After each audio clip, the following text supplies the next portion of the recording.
Good morning. Thank you for a great start to our new school year. I'm excited to work with our students and our student groups this school year. I want our students to be very involved in making MHS a great place to be. I'm sure you have already heard about our Berg behavior expectations at MHS. We expect all of our students to follow these expectations. The following list of specific behaviors are the behaviors that we want to see throughout our building, including our hallways and sporting events. You can be responsible by being in class and on time with the necessary materials. You can uphold expectations and show respect by following directions. We expect everyone to value and respect everyone at MHS. Representing yourself in a positive way with appropriate language and behavior is a way that you can uphold our expectations. Get involved in class and school by following the rules of the classroom teacher regarding the use of personal electronic devices. I encourage our students to own it. Own your behavior, own your words, your actions, and represent MHS in a positive way. Hello. We'd like to spend a little bit of time this morning talking about the vaping issue. The federal government has declared vaping and juuling a national health epidemic for youth.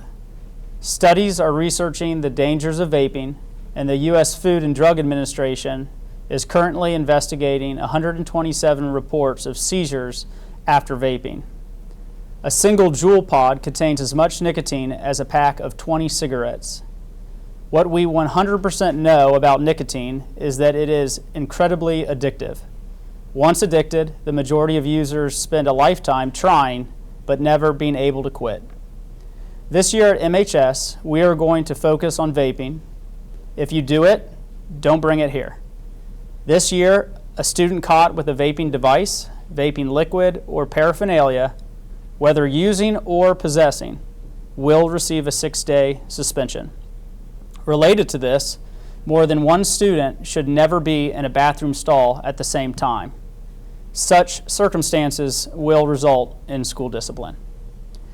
We are going to increase student and parent education about the dangers of vaping. Such education will become a component of the discipline process. Repeated use may result in police charges and court referrals. The following are some things we would like students to be reminded of in an effort to keep MHS safe.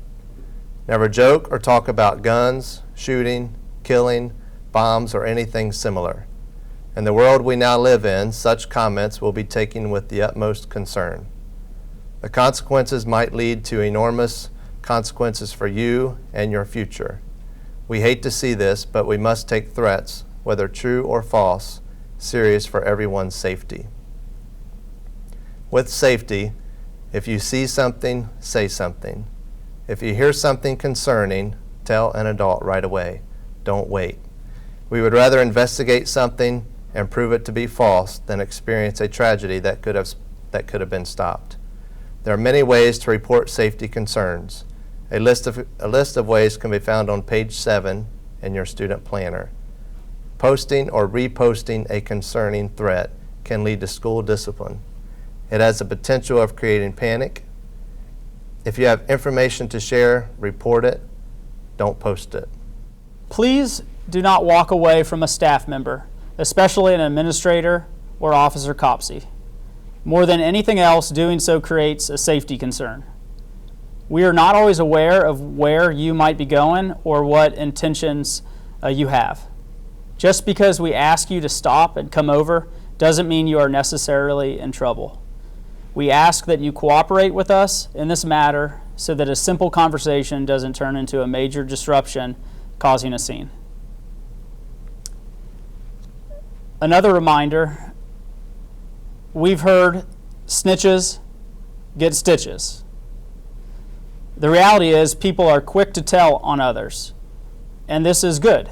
It's how people are kept safe. When you are older, refusing to be a snitch can result in obstruction of justice charges or perjury if an illegal investigation. Also, we are legally required to keep confidential what you say and who you are.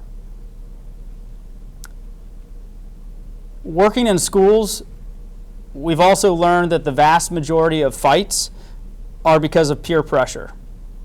Two students get caught in a conflict, and once in front of an audience, whether in person or through social media, they don't know how to exit the situation without looking weak.